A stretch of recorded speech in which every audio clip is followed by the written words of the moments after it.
All right, so bear with me. I've never done this before. I'll need some help. But first order of business is to call to order at 7:12. And I guess we start with the approval of the agenda. So can I have someone move for approval of the agenda? Or if there's anyone who needs changes? I move for approval of the agenda. Barb. Okay, great. In a second? Okay, great. Declaration of conflict of interest. Do we have any technical? Yes, it's not on the agenda here that I'm looking at. Yes, let's do. All right, so we'll do the land acknowledgement. Is that a video that we're doing?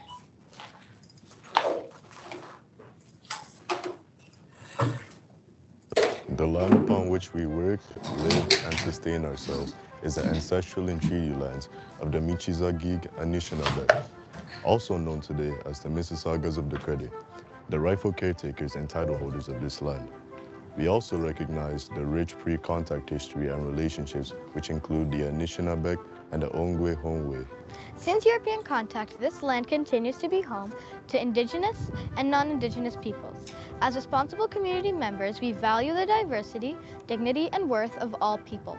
Colonialism displaced and dispossessed Indigenous peoples of their ancestral land and continues to deny their basic human rights, dignities, and freedoms. We are committed to learning true history to reconcile, make reparations, and fulfill our treaty obligations to the original peoples and our collective responsibilities to the land, water, animals, and each other for future generations.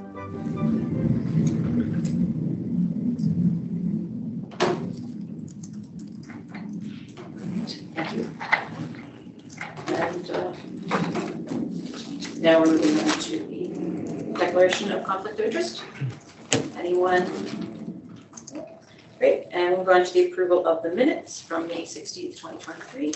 There's someone, first, does anyone have any problems with the minutes? Any changes, questions? No, good. So can we, someone move for approval of the minutes? Thank you. And second? Perfect, thank you. All right. Request for written questions from committee members. I was obviously not forwarded any because I'm not here. Were there any questions that forwarded? Okay, so we'll move on. Any notices of motions or petitions? No. Public questions, delegations. Did you get anything? No. Are speeding through here.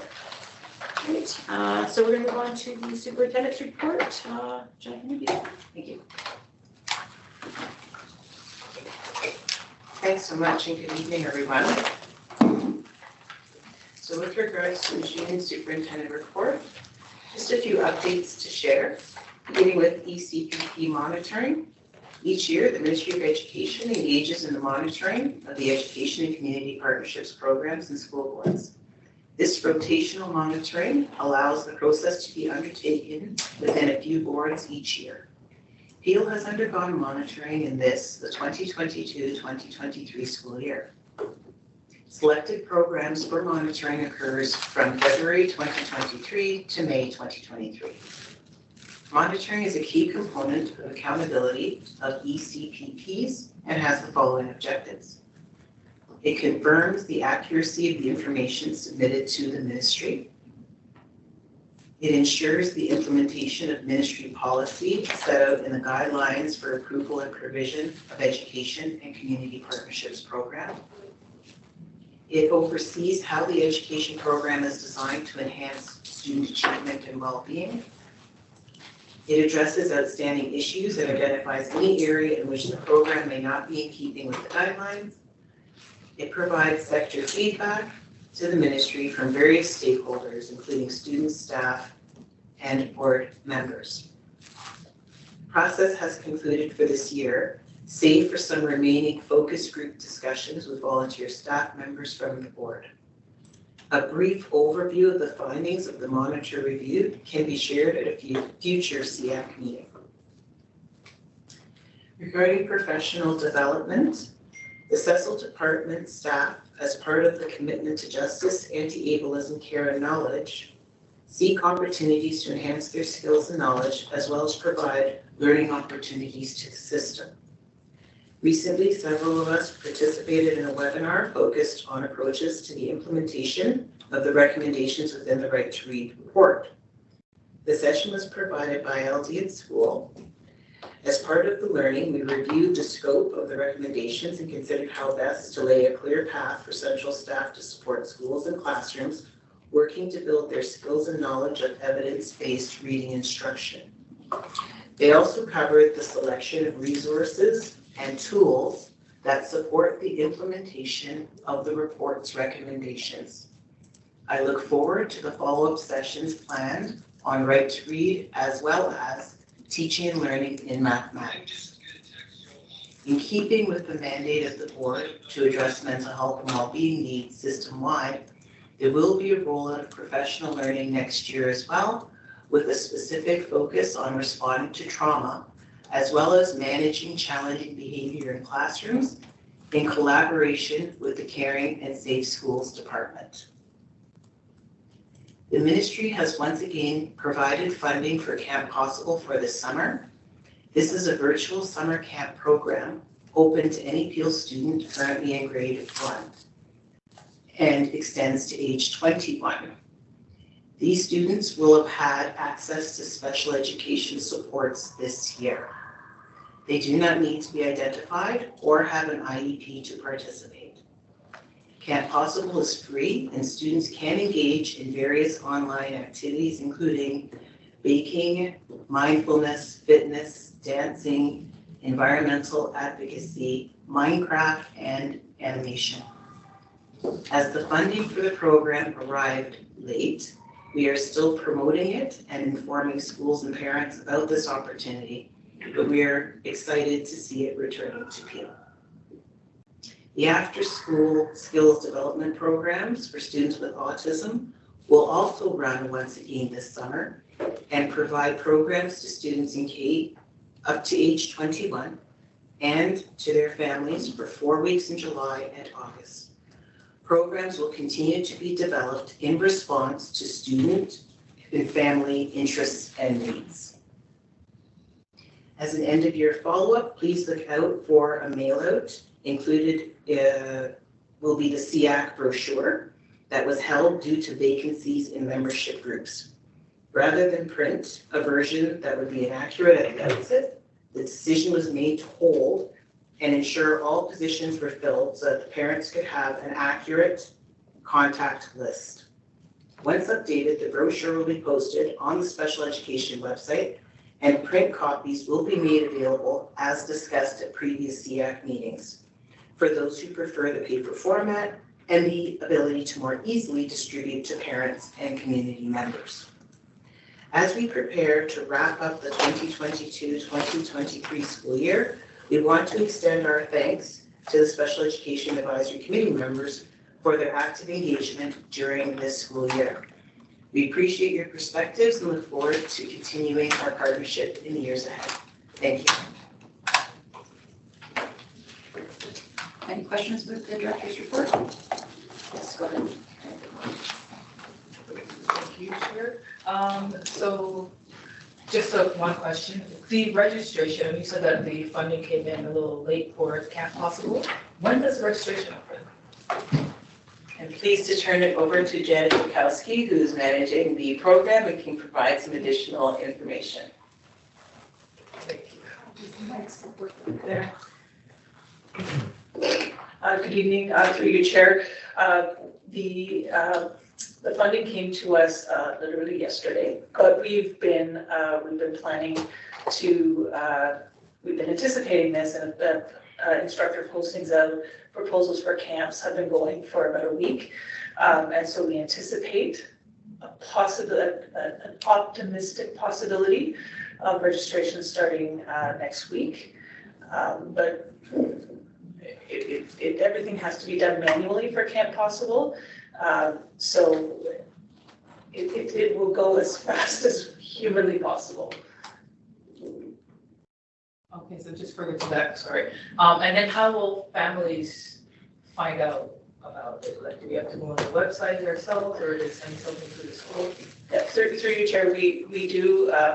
So this year on the external board website, there's a banner section that says summer learning. So we'll be posting on there so people can go directly, but we'll also communicate as always with directly with principals, special education heads, in-school support personnel, teachers, and guidance, anyone else that we can communicate through. And we'll also have it on the, if possible, on the all families update for communications. Thank you very much. Yes, go ahead. Superintendent, did you say that, that it's for only children with autism, or I think you said you don't necessarily have to have an IEP or have, like, how does, because I think our school, we were notified of the program actually just yesterday, so pretty fast. But it identifies that it's for students with autism. So I apologize for the confusion. I was talking about two separate programs. So there's the Autism Summer Program, and that is for students with an identification of autism. The one that Janet Jakowski was just referencing is the Camp Possible program. So you don't need an identification for that or an IEP for that. So I was talking about two different summer opportunities that have been shared. Does that clarify? Yeah, thank you. Any other questions, comments? Yeah, go ahead. So that program, I wasn't aware of that one for autism. Is that only for students with autism or? Okay, perfect. So going to move for receipt of that report. Thank you, Mary. Second? Second. Okay. All right. So the next I see communications to receive. Do we not need to talk about some of these first? I'm not sure how we'll go through. So basically, we just confirm that everybody has gotten all Okay. documents and lists. So we can go through the list. Confirm that Okay. they've gotten it. Okay, so just confirm that we received the special education parent concerns protocol. Yes, that was in the package. Any questions? Is this the point where we would take questions or comments on it? Yeah. Any comments, questions, thoughts on that? No. Okay. And Sue will try and accept these all together. Yeah. Perfect. Yes, sorry, I have just small clarification. I think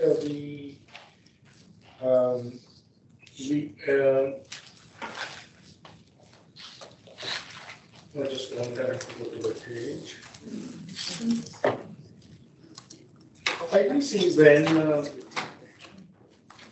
if it's added in this report that when parents can contact their trustee. There's no mention about that. I think we have been discussing that. Oh, no, I don't see that.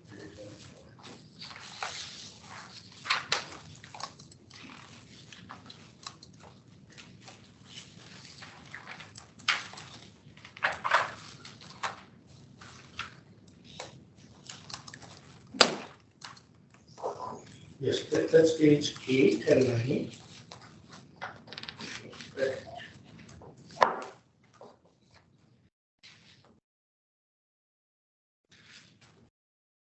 Page 8. So the concern is that there's no step to contact the trustee in this Yes. steps.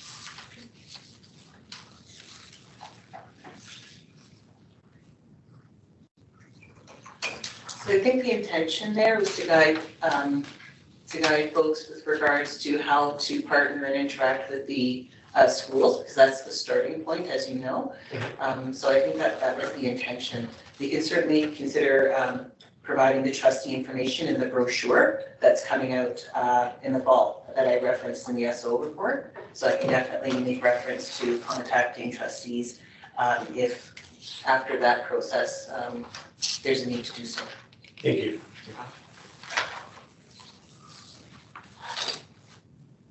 I'm sorry. So we do have to accept each one of them. Okay, so individually. second for each one. Okay. So we move for the I second. have a question. Oh, sorry. Yeah, sorry. Go ahead. Point. So in reading that, there isn't anything kind of guiding parents as to a timeline. So oftentimes you bring your concerns to the teacher and they say, okay, we'll get back to you, or the principal, and then this can drag on for the whole semester. And then you're back at it again with a new set of teachers or whatever the issue is. So is there any guideline as to say, I bring a concern to you, whether it's a teacher, the principal, maybe like, 2 weeks or so, you know what I mean? Because like parents, sorry? It says 48 hours. Oh, did I miss that? Where? The bottom of the page. Oh, Master. okay. Well, I'm glad I asked that question because I totally didn't see that. Okay. Yeah, that usually never happens in 48 hours. I don't think that's realistic. But that's, okay, that's fine. I didn't see that part. Thank you. Yeah, through you, Chair, to add to what Trustee Johal said, sometimes the parents send their emails or their concerns or phone calls straight away to the trustee. And that is why I'm glad that you brought this, but then putting that trustee, when to contact the trustee or when the trustee should be referenced would be advisable. Because we are the last resort, but sometimes it comes straight away to us. We get it, not only for SPEC, but in every case. So it's very important to have that. Thank you. Yeah, I agree with that. Thank you. Any other comments or concerns? Yeah, does that need to be an action item that we take, that it gets updated with the trustee, or that it gets discussed? How do we follow up with that concern? So What was just suggested, and I think there was an agreement there that a place to address it rather than redoing the protocol and bringing it back again. Because it really is to emphasize exactly the part that you were sharing, that the place to highlight the involvement of the trustee would be the SEAC brochure, because you have all of the member agencies, all of the information in terms of staff, and then we would include the trustee information there.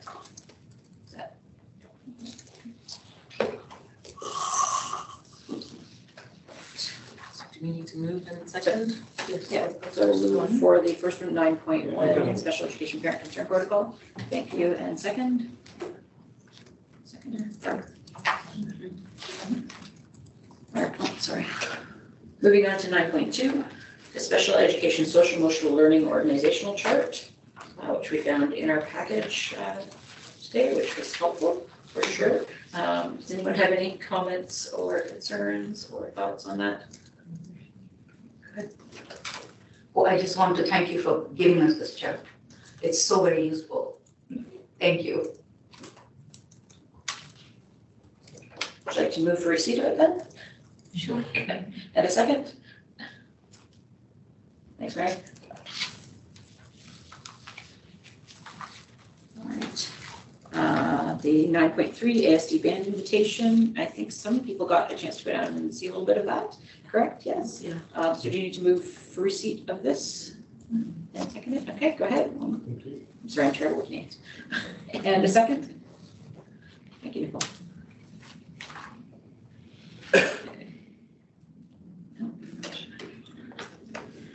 Okay, so then there's the draft special education plan, but that is something we're going to be talking about. So we move for acceptance here or after we've actually had the discussion and the presentation?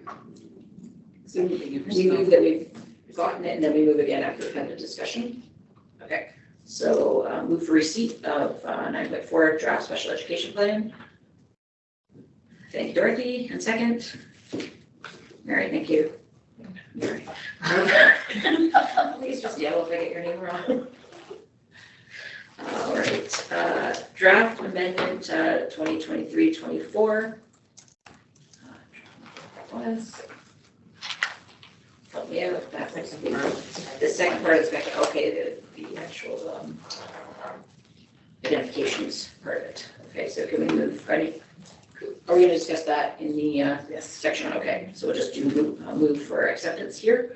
9.5 draft amendment. Let's move for it. Thank you, Dorothy. And second, thank you, Nicole. Placement chart, that's also part of this. So again, moving for, kind of should have just done those all together, shouldn't I? Placement chart, move for acceptance. Nicole and Dorothy, thank you. and SEAC section placement by exceptionality. I'm gonna put special plan review section E together. Can I do that? Move for those? All right. Okay, and okay, we had Dorothy and Mary, thank you. All right, so reports from representatives on councils and associations. Do we have any? See no one raising hands, okay, move on. Questions asked of and by committee members. Are there any sent in? Any here today? Nope, we're moving through quickly. Staff-led consultation, we'll move on to the special education plan presentation. I'll let you introduce Nora. Thank you. So at this point in our agenda, we're going to take a look at the draft special education plan for the involvement, the perspective, the recommendations of the SEAC committee. So the special education plan is an obligatory document. We are required to create a special education plan that outlines the expectations with regards to how boards provide services to students. So it puts that information in writing in a way, hopefully, that is accessible to parents and the greater community. Each year, the plan needs to be updated with relevant information, including programs that are offered, supports available to students, people involved, definitions of terms. That's the type of information that we expect to see in the special education plan. And most importantly, how the board has chosen to operationalize the required practices. So how the board is choosing to conduct their IPRC processes or engage in the creation of IEPs or placements of students, criteria for entering programs. These are the things that we would expect to find in the special education plan. And so it is quite a robust document. We're going to spend a good amount of time taking a look at it. Many thanks to the members of the special education team. In particular, this evening, you're going to hear from George Sultanitis and Nora Green, but please note it was a team effort. We also have many members of the department here to engage with you, to answer questions, to speak to different aspects of the plan, including, guys, just give a little wave because I'm gonna introduce you. We have Lisa Brazil, Catherine Haig, here's George again, here's Richard Lyle, Nora Green. You've heard from Janet Chakowski, she's at the back as well and can provide some information as well. So I just wanted, regardless of the questions, just to acknowledge their presence. There's some folks who aren't here this evening, not able to attend.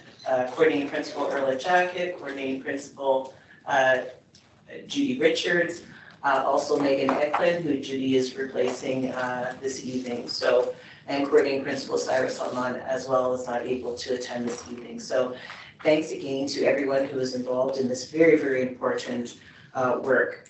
The nature of the presentation this evening, and George will speak to it a little bit more, is we have some slides to share. So we're going to go through a small number of slides. It's not going to be, sleep by PowerPoint, we promise. It's a small number of slides we're going to go through. So we're going to try and go through the slides, then have a break for a Q&A, then go through another set of the slides, and then break again for Q&A. And then the entire last portion will be discussion and just receiving any feedback that you have and making some notes about that. So that's the format this evening. So I think without further ado, I shall turn it over to George to get started. Thanks, Jennifer, and through you, Chair.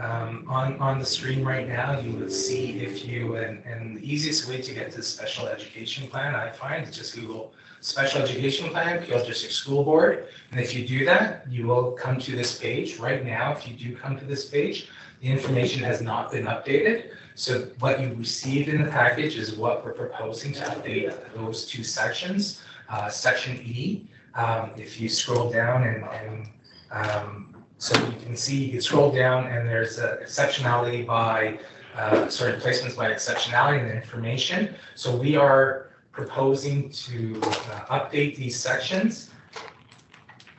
And I'm going to be going through section E and with some of the highlights. And we are looking at a more friendlier version. So right now, if you scroll on, or even the package that you receive, you have to scroll through 100 pages. So if you look at our template, you will see some hyperlinks, and a lot of information would be on one page. And if you scroll down, I can't read that far, and I don't have that reference, but those hyperlinks, nor those would be class placements or. So currently, right now, if you click on autism on our website, you would see an overview page that would give you the definition of the ministry's definition of autism, and then it would give you a little bit of information about assessment and criteria in our processes, and then it would go into the different placement options we have available. It's in one document, so you're scrolling through like 11 or 12 pages in a row. What we're proposing is to have this type of an overview page be the only thing that shows up, and then parents can see their options and choose to pick a placement and see one page at a time. So if you click on any of those hyperlinks, this one, that's a vocational one placement. It would only explain the vocational one placement. That's all they would see. And we're hoping this way, when parents could see that some placements are considered special education classes, other placements are called regular class placements. Parents often have preferences about what it is they're hoping to see and look and read about. And this tells them before they've clicked. So you're not scrolling through pages of classes you know you don't want or options you don't want. You can click right to the type of placement that you're hoping to learn more information about. So our proposal is that this would replace what's currently there, which is the scrolling version. Right now, this is in my Google Drive because I wouldn't be able to demonstrate that until you've approved it and you can load it up through communication, so it'll look cleaner. That's why right now that you're just seeing my Drive for the moment. But we all wanted to be able to simulate for you what it would look like for the public. Thanks, Ron. So, and I know the amount of materials that received we're talking about 100 pages. So the PowerPoint, if we could go back to the PowerPoint, Mark. Sorry, the slide. The slide deck. I apologize. Google Slides.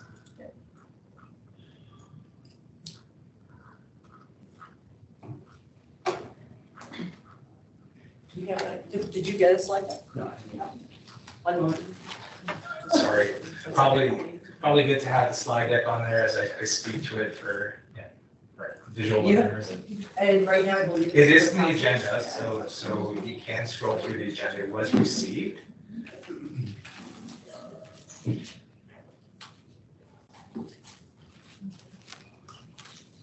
Mark, can you go through the, I guess, just go to the agenda and just, yeah.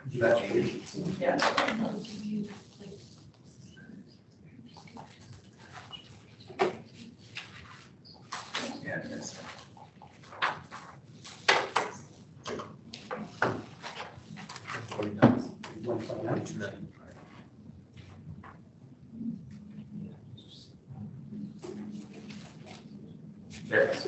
Okay. All right. So, Mark, if you can go to the highlights page, sure, which is the second page in the package. So I'm going to be going over some of the highlights from section E, and as Jennifer mentioned, we will pause after to get some questions, some feedback, and then Maura's going to go through some of the highlights from the amendment. So if we stay there, so these are some of the highlights that I'm going to be covering as the general learning disabilities classes phasing out continues. Vocational 2, phasing out continues. Gifted review implementation, the Naglieri pilot, and language impairment consultation. So if we go to the next slide.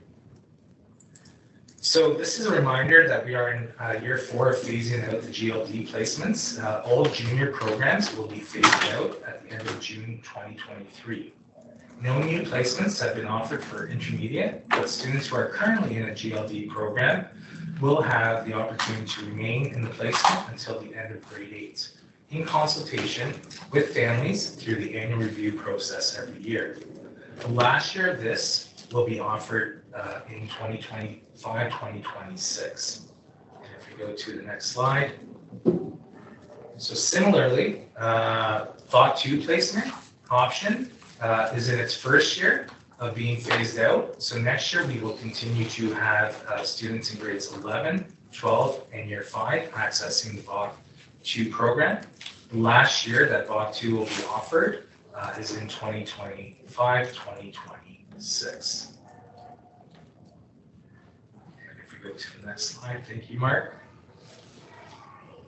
So based on disproportionalities identified in the Ministry of Education's directives to the Peel District School Board in 2020, and the review of the Gifted Identification Process 2021, and consistent with the board's Black Student Success Strategy 2022, a pilot project was developed to investigate more equitable gifted screening practices.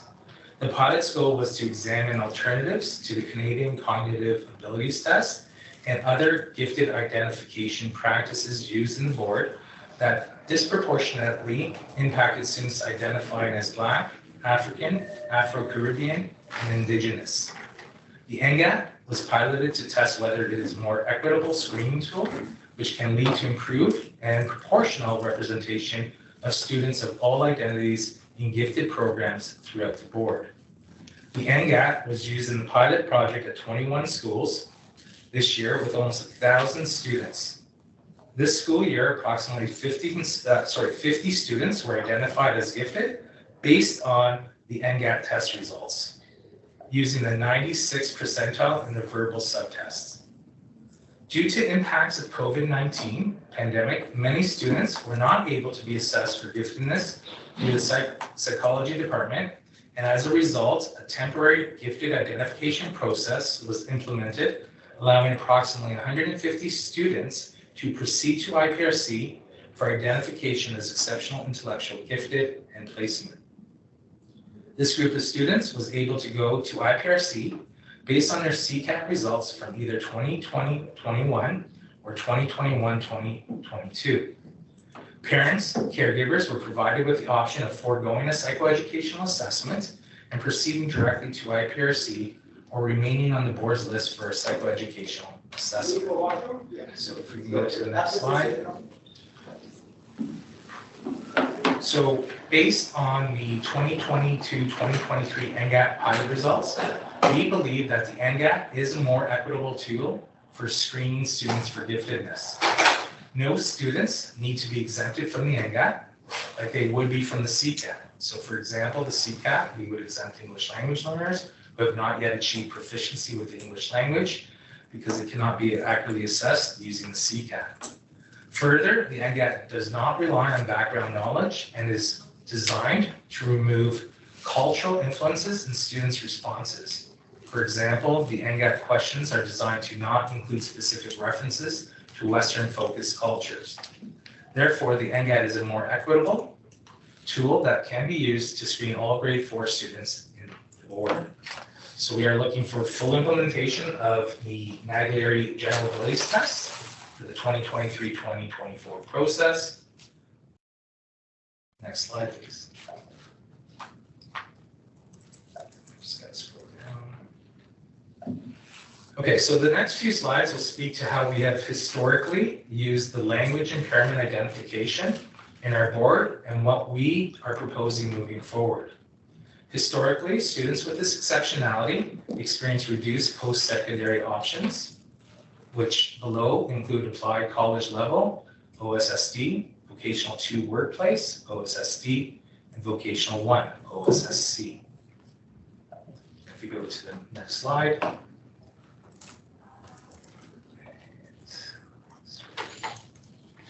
So common identification processes for students in grade 8 and 9 would have included psychoeducational assessment with cognitive scores ranging from the 3rd percentile to the 15th percentile, Canadian Cognitive Abilities Tests, such as the CCAT scores and the Kaufman Test of Educational Achievement, indicating 3 or more grade levels below current grade.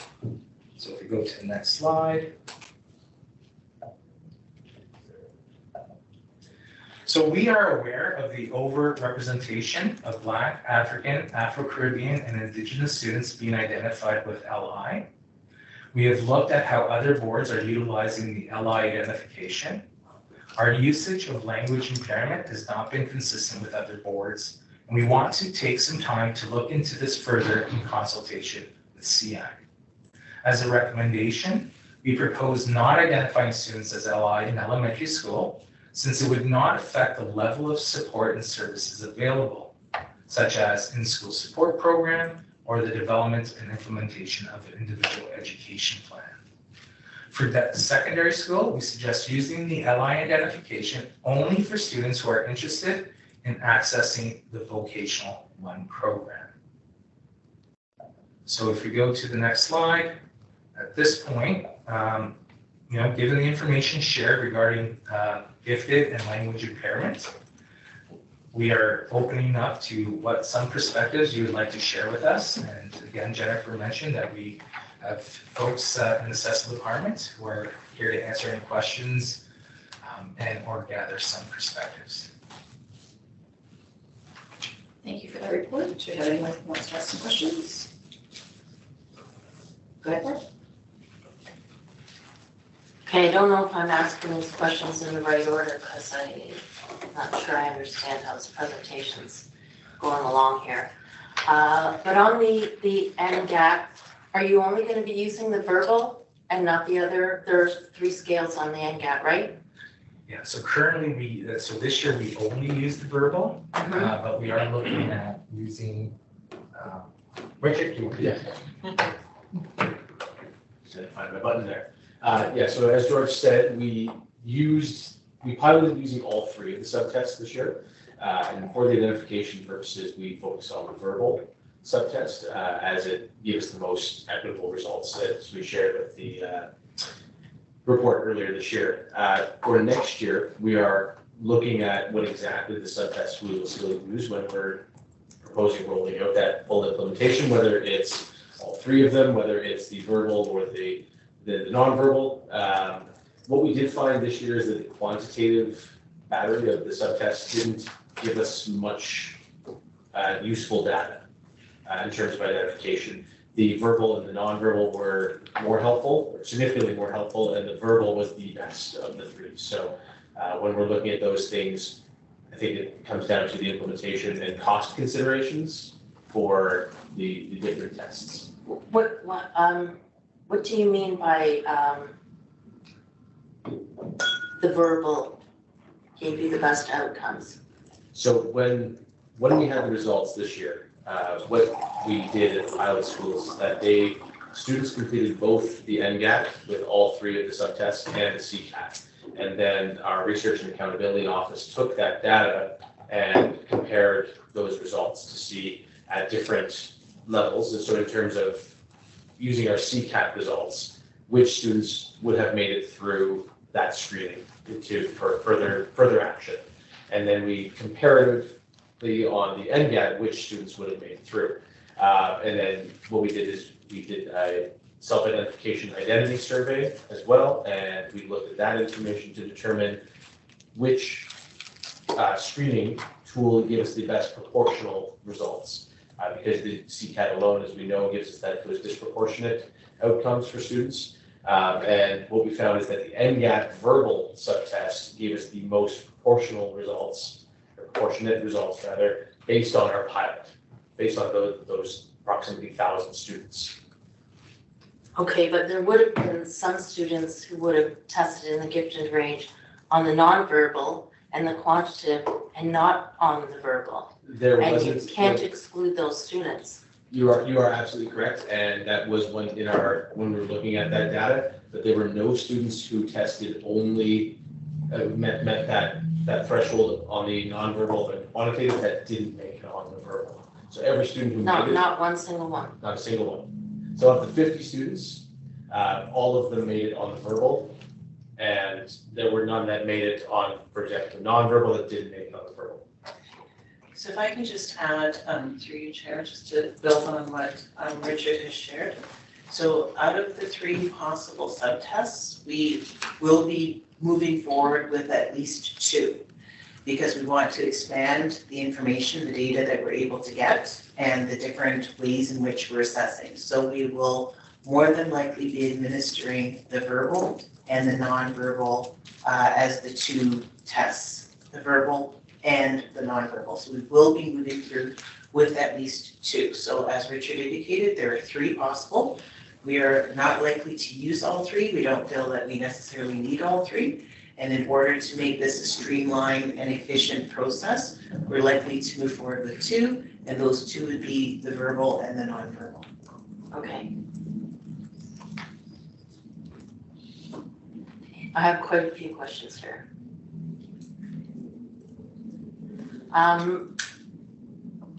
Will you be posting in the special education plan a timeline on the rollout of the NGAT screening? When will it happen? When will parents get the results? A sample of the letter that the parents will be getting? Something like that it's not posted currently in the special education plan, but it was brought to SEAC as something that might be posted in the special education plan.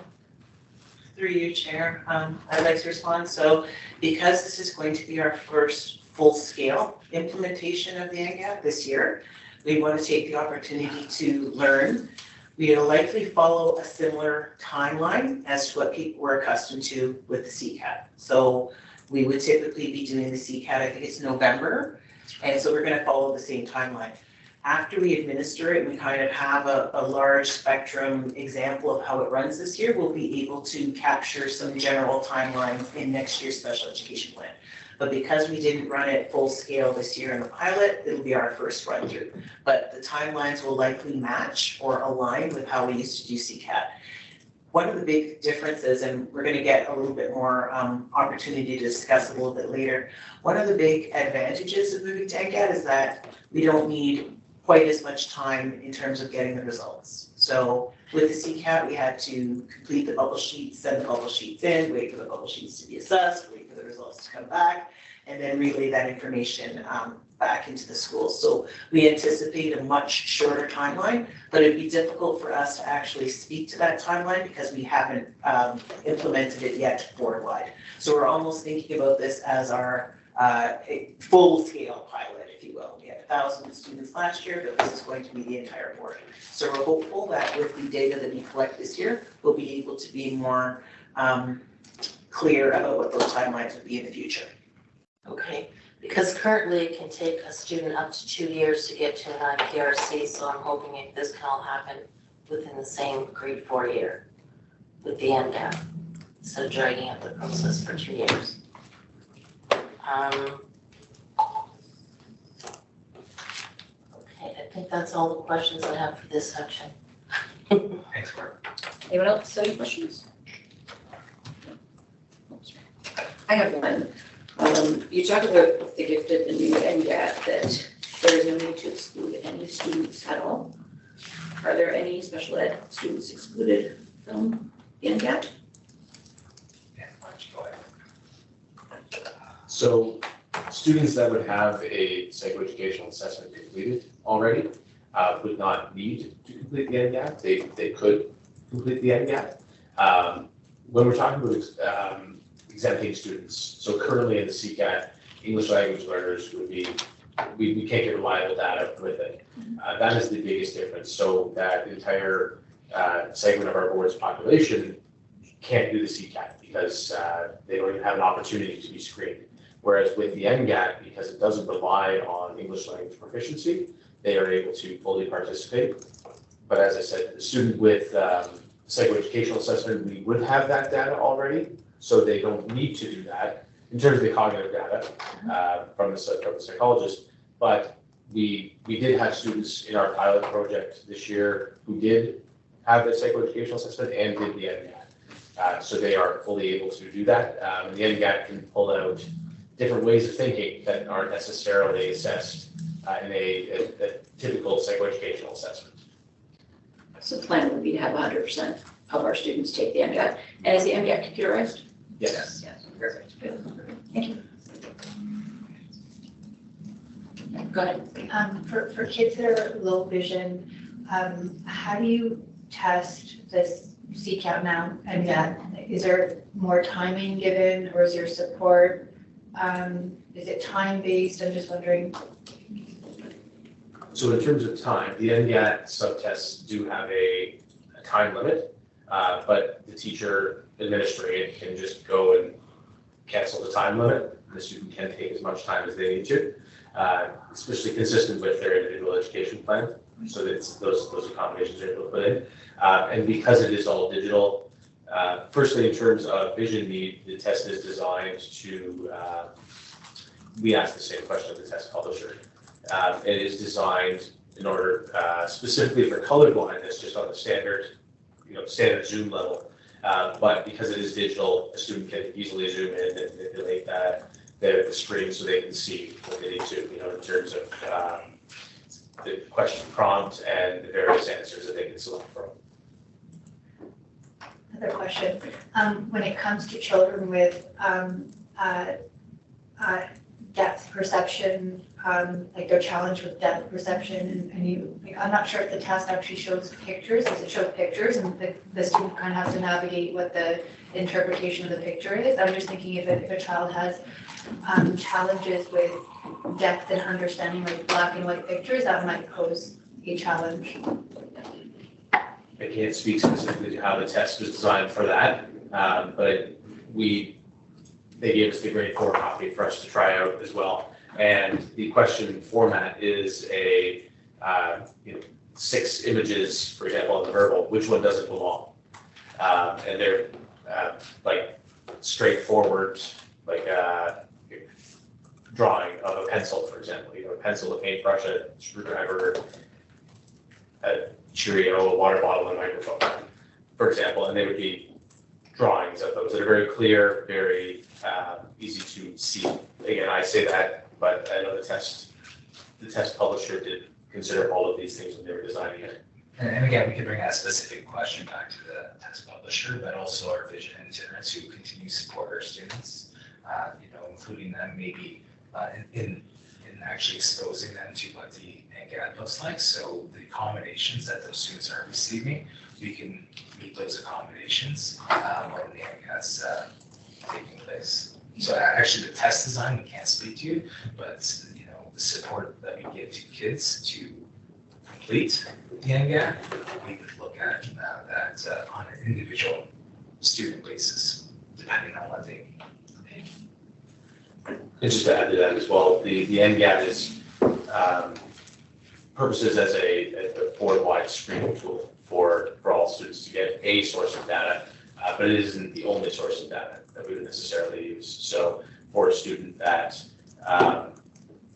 could not complete the NGAD for a variety of reasons, we do have other tools that we can use in order to screen those, then develop that understanding of that student's portrait. Okay, thank you.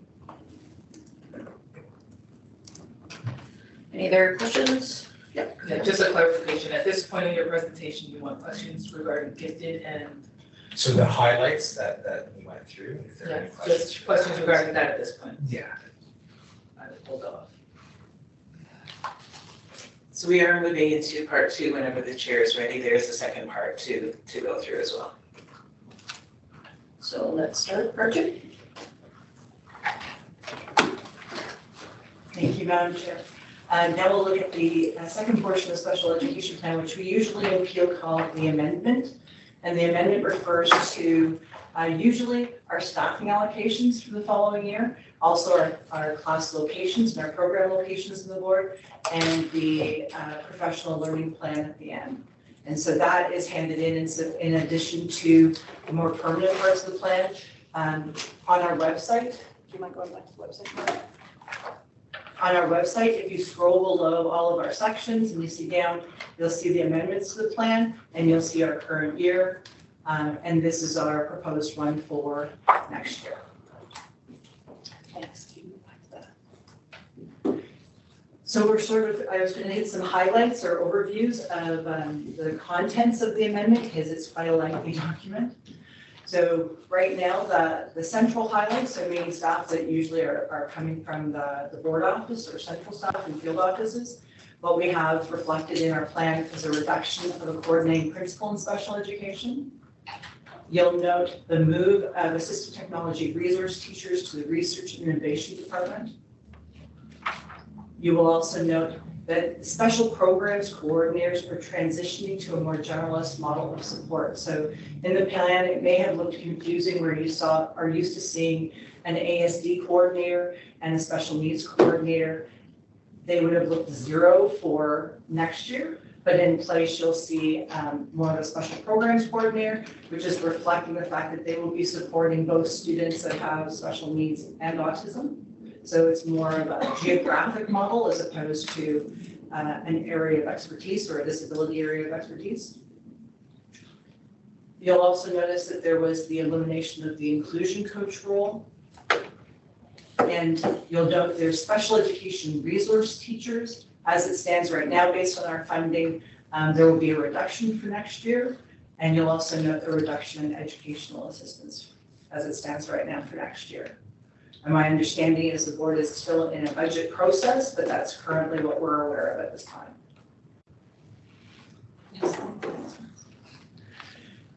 System highlights, so people move more in the buildings in our schools. You'll notice a slight increase in programs for students with developmental disabilities. And you'll also notice that there's a move of educational assistant allocations from the elementary to the secondary panel. You'll also notice potential impacts from student success funding. So that was a grant that we, at the time of this being put together, we did not have those funds. So these positions would show a reduction. So you'll see a reduction in the in-school support program teachers, secondary staffing, which are learning strategies 1 and 2 sections, and also vocational 1 sections, contact sections, and another type of special education section, a section very referred to as this section in secondary. So you'll see a reduction in those allocations for those sections in secondary as well. Also, you'll have noticed that there is also a change in the psychoeducational consultants, social workers, and speech and language pathologists, and our allocations for those have been reduced for next year. And then at the end, I know sometimes I've historically given some data about our population that we're serving right now, so I thought I'd add that to this slide deck.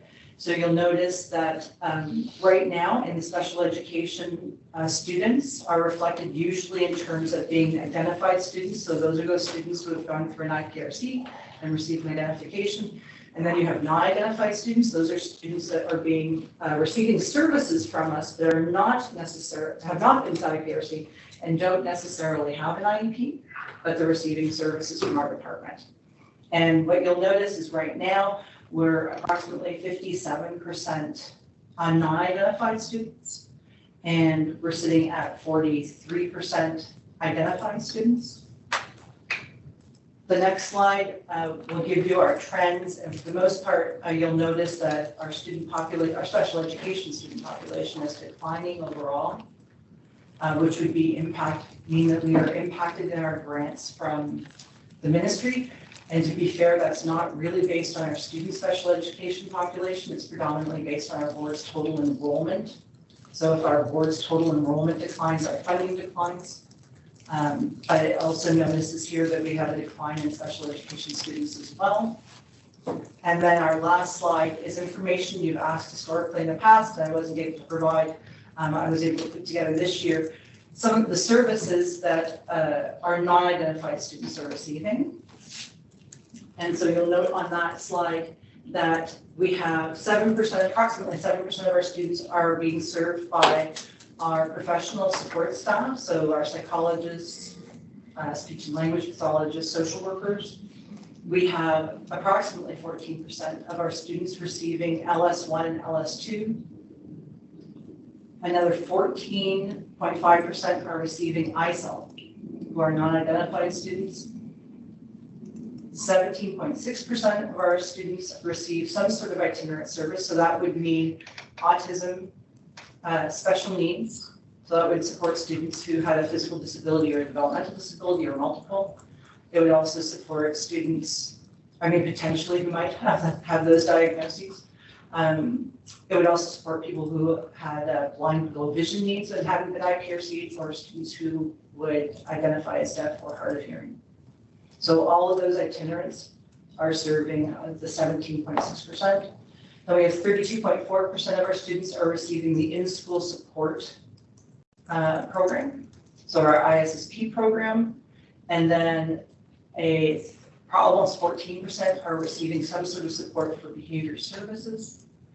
And then lastly, we have just under 1% of our students who are actually in a special education class and have not been on PRC yet. So that'll give you an idea of how we're serving those students who have not had an IPRC at this time. And is there any questions, or people have questions about the amendment? Anyone have any questions? Kathy? I don't know if this is a question or more of a statement. I appreciate the fact that the board is suffering from a budgetary shortfall, but I can't speak for everyone, but I'm a little bit concerned with the burnout from the teacher's perspective. If you have a decline, and it doesn't seem like it's significant, and right across the board, you're taking from all the different areas, it's clear that somebody's going to feel the pinch. So it's more of a statement in that I would be concerned from the teachers, the educators' perspective of burnout. And then on the flip side of the coin, the children not getting the services that they need.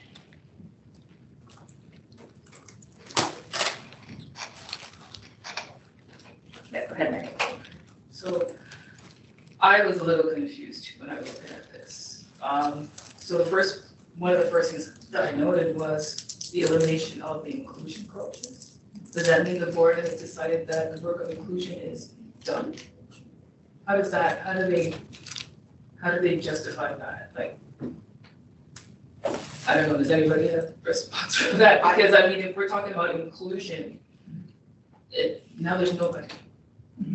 Right? I'm pretty sure that we haven't, I'm sure we haven't completed the work of inclusion. Is that no longer a priority for our board? I'm afraid I'm not. So as a teacher, I'm reflecting the description of the services. I refer to our senior team who make decisions about budget and how those decisions were made. So I'll pass that to our superintendent, our associate director. And just a little bit of clarification as to, I don't know, maybe I'm confused as to the understanding of what the inclusion coach's job was, because it seems like it's no more. Like, what was the purpose of that job, and how are we now deciding that we're done? I can give the history of the job if you'd like. Yes, that would be great. Okay.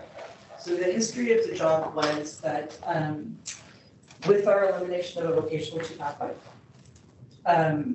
we had noted that the students who are identified with a language impairment and a mild intellectual disability are often funneled into GLD classes, which stream directly into vocational placements. And so it seemed that screening process, which we typically think of and refer to as a secondary concern, was actually beginning way before secondary school and elementary school. And so in order to support students in having greater access to the full breadth of the curriculum, we began to phase our GLD programs, starting from primary and working up, so that students who were already receiving a placement of a general learning disabilities class could continue in it should their families so choose, but there would be no new additional placements offered to students, right?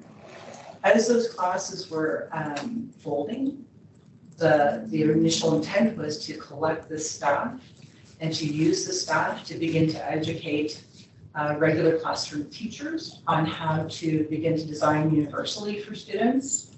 And universal design means the full breadth of human diversity, right? And so we had spent some time training them on culturally responsive and relevant pedagogy, because we know with our disproportionality, we are overrepresenting Black and Indigenous students in our special education program, so they had to be aware of that. But they also had to be able to support differentiated instruction for students that had special education needs in the classroom. The goal was to try and use those staff to build the capacity of the regular classroom teachers, since more of our students with those portraits would be experiencing regular class education. And then my understanding would be that very difficult decisions had to be made due to our decline in enrollment. and conversations ensued about which services would have the least impact on students. And so a conversation would have happened about that with people who make staffing decisions, and I guess that decision was made. Sure, and through you, Chair, if I could also just dovetail on that conversation. So first and foremost, the board 100% believes in inclusion, and certainly if there were unlimited funds, we would continue to build on the staffing, not only in special education here at CVO, but also that are in hand-to-hand combat in classrooms with students and administrators and so on. The inclusion coach role was funded by school support funds, which were eliminated from the ministry. So that's where our baseline started from. So, and at that point, when decisions needed to continue, we needed to eliminate any of those roles that were funded by SSF funding, which included the inclusion coaches. Right now, which is sitting with two folks who are still here at the Board of Trustees, are 20 business cases that were developed by the folks behind me and in front of me to support the addition of more staffing. And so we're waiting to see where that lands at this point, whether they're approved. They are coming in the forms of special education resource teachers, they're coming in the form of EAs, they're coming in the form of consultants, and so on and so forth. So at this point, it's a wait and see to see where we land with the budgetary process. But in terms of the inclusion coach role, we're hoping that through the injection of staffing through other means that will be supported that way. And we're also, and ministry has provided funds in another matter, right? So they're really focusing their attention on literacy, math, and so on. So there was an injection of monies in that way. And we're hoping that there would be some parallel roles in professional learning around special education, along with some of the curriculum folks who are going to be injected into those roles that can help support some of those pieces. So it's a wait and see at this point, but we're hoping that they'll be successful. I'm not sure how to respond to that. I don't know if that wait and see. I mean, children's lives are being. Well, it's not on us, it's on the Board of Trustees where the business cases reside. That's where they are, and we're waiting for approval. So when you're saying wait and see, because I see, okay, so the inclusion coaches are gone, and looking further down, we're seeing that in-school support staff and contact and like everything is being cut. So are we saying wait and see if we have funds to like to put people in these spots? Is that what we're saying? I got it. So through you, Chair, like I said, there are 20 business cases that are put forward for staffing positions, specifically for staffing positions. Everything, like I said, from EAs to consultants to certs,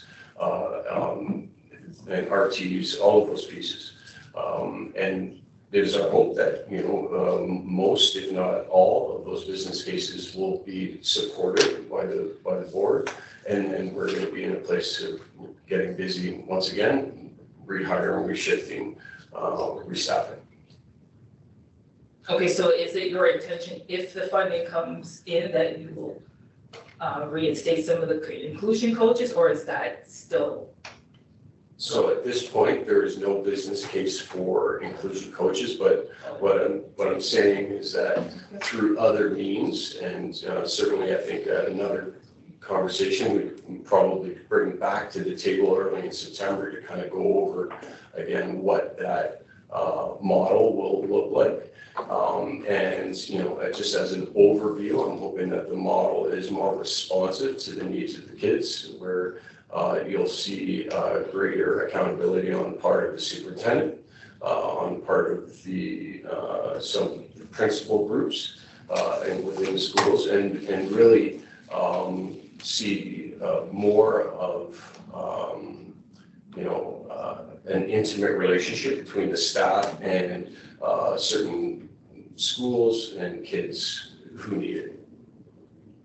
Okay, because as I'm, I didn't look carefully at everything, but of course I represent students with Down syndrome, so students with MID are like my heart. And one of the things that I'm noticing overall is the students with MID seem to be getting left out of all of the planning. It seems as if they are not a priority of this board. And the funding or the budget here, that kind of proves it, right? We need to do more to support those students so that that learning gap that I feel like the Peel District School Board is trying to maintain closes. These students are capable. They need the support. So I don't know who makes the decisions. These business cases, they need to look at them carefully with the students in mind. Yes, we have budgets and that's fine. They can take it from other places, but students that need the supports need to get the supports. Like I've been at this SEAC table for many, many years, and we have all kinds of reviews for everything. There hasn't been a VOC review. What about the VOC 1 students, right? And we're talking about VOC 2 is going to be gone, and what happens with our VOC 1 students? There has been no preparations made for those students, almost like they are a non-concern. Those things need to be addressed. I mean, I don't know if this is the time or the forum at this point, but I just want to put that on the table, that our VOC 1 students, the MID students, they need to have a little bit more of a priority in this board. Thank you. Dorothy? Oh, you're next, sorry. Thank you, through you, Chair.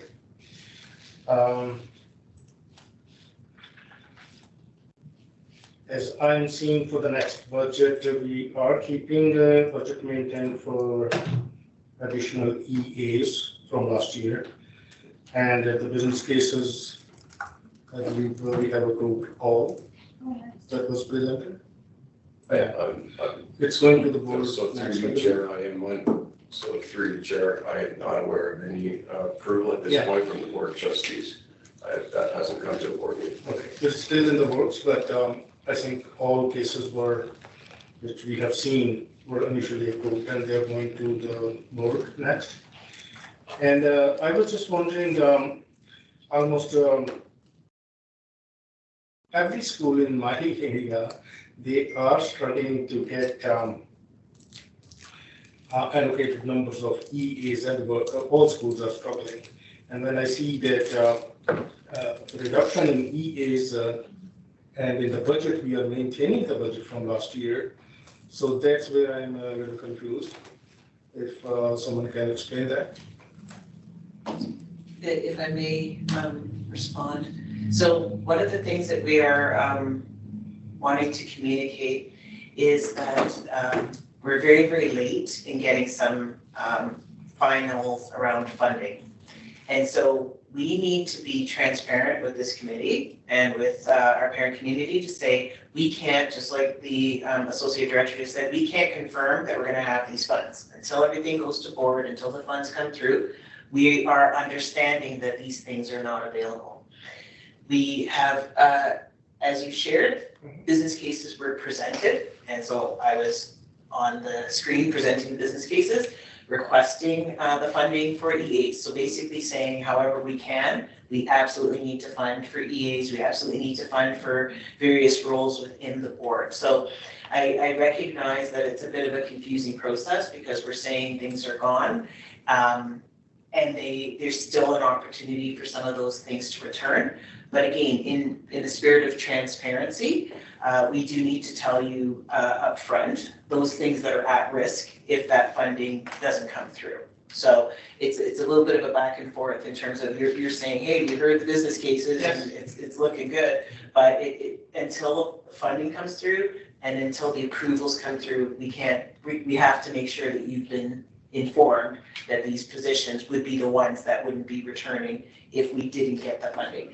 And there's also the proportionality piece, right? So you don't get all the funding you ask for, you get a portion of the funding you ask for. And so that, to your point, what you were sharing, Mary Wright, is that idea that, well, which of the things are actually going to not be returning? And I heard you ask that question very clearly and make some very clear statements and strong statements about where our priority should lie if it does come down to having to make some choices. So we're going to need to be really, really clear and transparent about how we make the decisions that we make and why.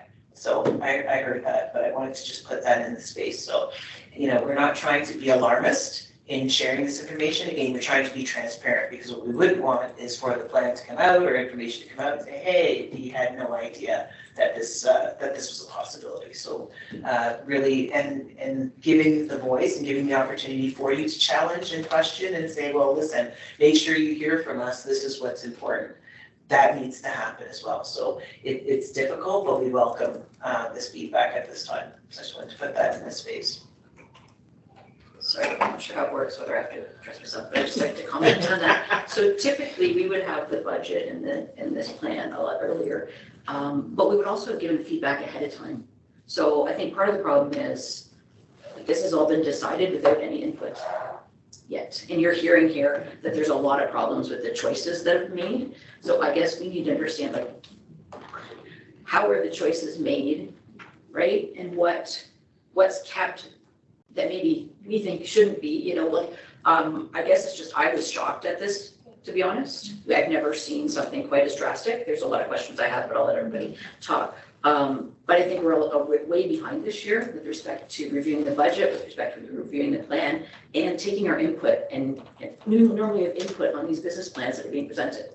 We haven't had that opportunity, so we need to do better next year on that, so that it's not a surprise to us when it comes here in the middle of June kind of thing. And you do take our input seriously and put it into the plan. So I'll let others talk. I do have some questions when everyone's finished. Anyone else? I had a question. As you showed, like, there's been decreasing numbers in children that are identified with special needs. And so obviously then our allocation of resources are based on those numbers. When an allocation like an EA is pulled from a student, and that student might have been supported for semesters or years, and now because of the decreasing budget year after year, that allocation is pulled, how is that student then supported? In the classroom, they're just pulled at it. It's just a question I have, like, what is the process like? Is that support then pulled, and then that teacher is left to then manage with the student's needs? And I don't know, I guess it's a statement or a question, but that is a very uncomfortable and difficult conversation to have with the parents, and for the parents to navigate through, where a support system was there for their child and now it's no longer there. And it is, I would say, right, like according to their education plan, they require that support. So how do you navigate that? So say if this budget doesn't, like, it's approved, but then say you don't get proportionate funding, you don't get that funding, how do you navigate that conversation with that parent, and what happens to that child that once did have that support that doesn't no longer have that support? Like, how do you continue to support that child? Separating the budget, like, what can you do for that child?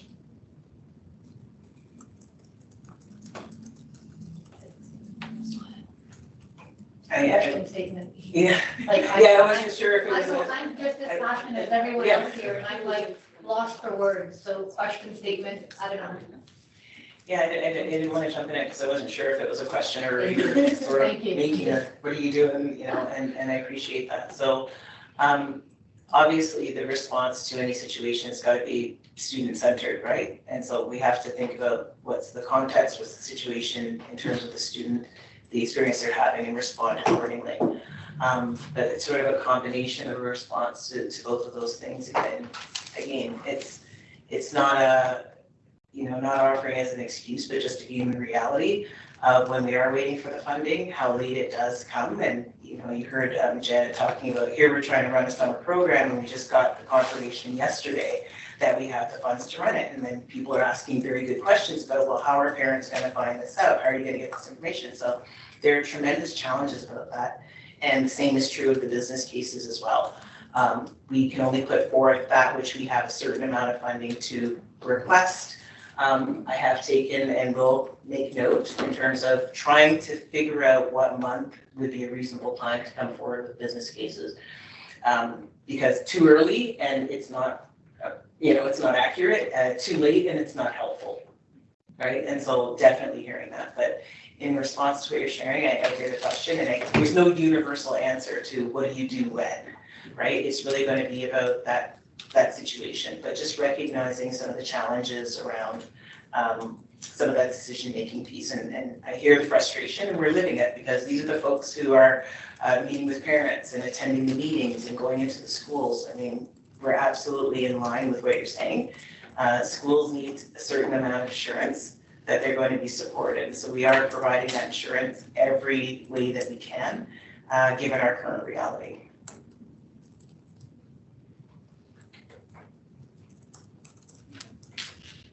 I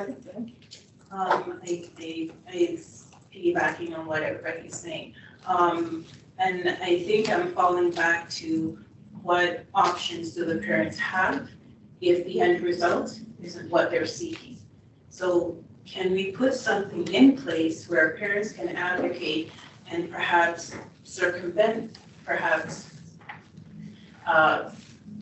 if the administrator and the parents are not in alignment, can the parents then have a process to readdress what the outcomes are? And I'm unsure, we talked about this already, about transparency, because the principal ultimately, or the administrator of the school ultimately, it comes across as if if the outcome from them is a final word, and it's not. Right, so I think it comes back to transparency. The parents know that they can advocate, and there's another avenue to perhaps go to yourself, go to whomever at the board level, for which they my pet peeve is parents not knowing, not having the tools to advocate effectively for their child. And if the outcome is not what they're seeking, that they have a different pathway forward. That's one. And two, I can speak from personal experiences where the question of what happens to their child or children, them who feels it knows it. So it's different ways of shuffling, or for lack of a better word, grouping children that have similar abilities, pulling them into a classroom. That's not necessarily what a parent may want, but that could very well be the outcome. So that's what I'm saying in terms of advocating on behalf of their child, giving the parents the tools that they need to advocate effectively for their child is what's needed. And again, if you have children that are not identified, that's getting resources from the system, and the system can't address the concerns that are present, it doesn't necessarily mean that we have a decline in the student population. It just means that they're not counted. And I think I'm looking at it through different lenses. So Mary and I, there's a few of us that were veterans, right? It's not that the services aren't needed and warranted. It's the fact that they're not captured in the documentation.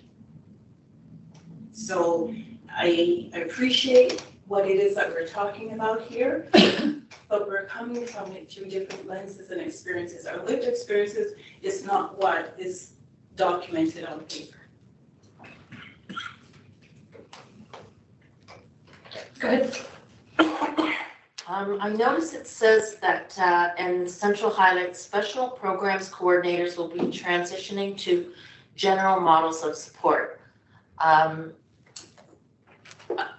concerned about how that would work because now every coordinator has to be familiar with every exceptionality rather than being very familiar with one specific or two specific exceptionalities, and how that information might transfer to the student getting programs or a parent getting the correct information.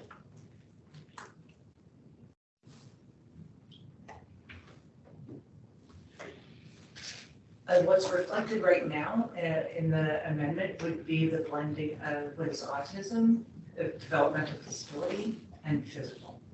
So it hasn't expanded to include mild intellectual disability, language impairment, learning disability, or gifted population. So right now, historically, the coordinators who would have been the people of first contact for placements in classes would have been for LD, LI, MID, and gifted would be Lisa and Catherine at the end of the table, and that's still the case at this time. They're supported by Richard, who's supports the gifted as a gifted cert. Those structures are still in place. Right now, that blending is reflecting the merging of autism, developmental disability, and physical disability. That group has always historically worked very closely. So for example, I was once an autism itinerant, and I would have had a school caseload. I would have had a parallel partner who did physical disability or developmental disability. And we would have the same schools, and we would have had, so for example, I might have had 2 kids in a class, and that person may have had 1 person on their caseload in a class. So we had to program with that teacher for all the kids, right? And so often I found as an autism itinerant, I was supporting a student who wasn't necessarily on my caseload because I had to have a plan that works for the teacher for the class for all the kids with the resources we've allocated. And so that intimate relationship of working together has been in place in our board, certainly for 15 years, if not more. And we have always been partnered and in partnership. What we want to do is take the time to, and they have been working together historically, is blend that expertise right now to make sure that we can lower the school itinerant ratio. So right now, because each school is going to have 2 people that come because of the specialization, it means that those people are carrying extra schools. If they have a one-touch contact, then I'll have fewer schools. I can be at them more often. I can be in classrooms more often. We're trying to increase the penetration rate into the classroom, build closer relationships with our schools. And so to be honest, as a person who did the job, I was kind of doing that job anyway, and I'd phone a friend and be like, so I was in seeing so-and-so, I saw your kid today, this is what we were discussing, how are you feeling about that? Those relationships we're going to maintain because we have a lot of people with physical expertise and developmental disability expertise, and they're already buddied up with autism expertise, so that marriage isn't a huge extension in the sense for me as an autism itinerant. Many students came in with a diagnosis of autism and then were later identified as having intellectual disabilities. I had them since they started. They were in kindergarten. I followed them to grade 8. Am I passing them off to somebody else because I found something else with them? That's not right either, right? All of a sudden, because I'm an autism itinerant, we find out they have a developmental disability, and now I'm passing them to a stranger. That also isn't supportive. Since I've known the family, worked with the family, I'd be following that through with them. And then I'd use my colleagues to resource me to make sure I'm on top of that family. So that isn't really a huge stretch of what their role already is. They've been working with that, and this year they've certainly know their expertise. They've also been covering geographic areas and supporting each other this year as well, building that capacity. So next year, that would be really familiar for that particular merging. Okay, thank you, Nora. That makes so much more sense now when you explain it that way. Okay, thank you. I have another question regarding the breakdown here of exceptionalities over the years. Can we get this broken down by levels? Grade would be great, because I don't know how many of these are in secondary and how many are in elementary. And if it's too much by grade, by primary, junior, intermediate, and then secondary, because some of these numbers are pretty big, and I think it would be helpful to know where they are. And also missing that we haven't had for a while is the EQAO results by exceptionality. We didn't get them because of the EQAO wasn't done because of the pandemic, but as I understand it, EQAO is happening now. And so I think it would be very helpful for us to see those results. And I think that's it for me for now. I just want to piggyback on something that Dorothy was talking about, parents advocating for their students. I've been sitting at this table for over 10 years, and I still am meeting families that have never heard of SEAC. Is there a way that this board can ensure that every family that has a student that is receiving special education services knows about SEAC?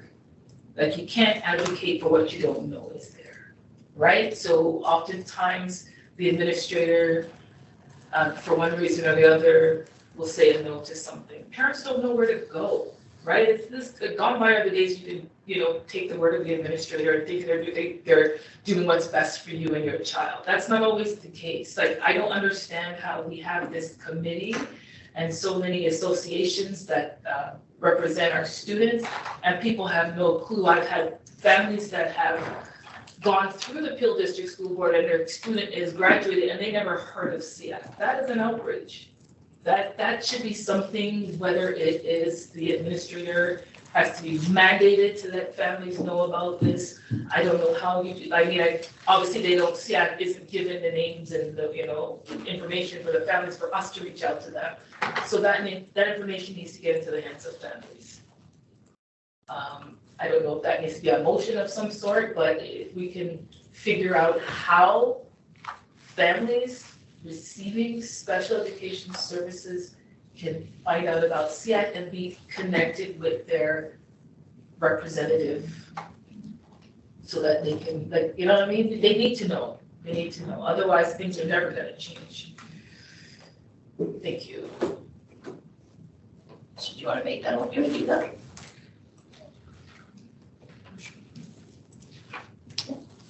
Did you want to make a motion? I would definitely like to make a motion. My only request, my only consideration on that would just be, can you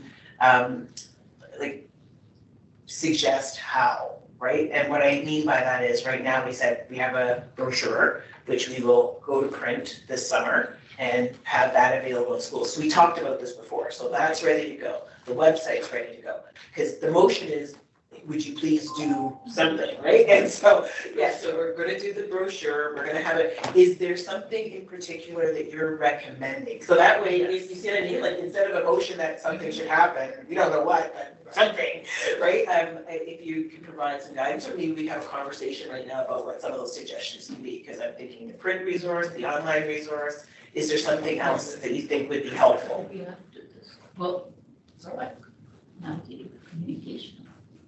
Could it be added here? Well, one of the things I do know, we have that brochure, but a brochure sitting in a holder at the school is not helpful. So if it could be physically sent home, or at the, I don't know, when you have the meeting with the family, right? Because there is a meeting where the parent comes to the school to discuss that it needs to be put in their hands. Like, I don't want it in a package, or like actually. Or in a letter with the Mr. link So-and-so, here, hand it to them, and then it's on them, which I'm sure most families will actually look at it and say, oh, okay, I have a problem, I can call Mary Wright. Right, you know what I mean? So I think that's the part we're missing, the brochure or the information actually getting into the hands of the family. And my experience is there's a lot of teachers and principals out there that have no idea what SEAC is. Absolutely. Absolutely. So do we want to go away and come up with a motion and figure out what it is we want? Or do you have something? No. I don't know how much we have to do tonight, but I definitely would like the wording to be proper, so maybe we could take some, I think it would be. When the families go to the iCare seats, I recognize that everybody, not all parents have the opportunity to leave work and go attend the IPRC throughout the day. However, families do attend, some do. That being said, at that point, that's another point of contact. So every opportunity that we get to provide the parents, educate the parents, empower them is if we don't use it, it's an opportunity lost. So whether it be at the school level, at the board level, we have tons of pathways forward to share that information. I definitely believe that we should be doing it. Go ahead, Ann.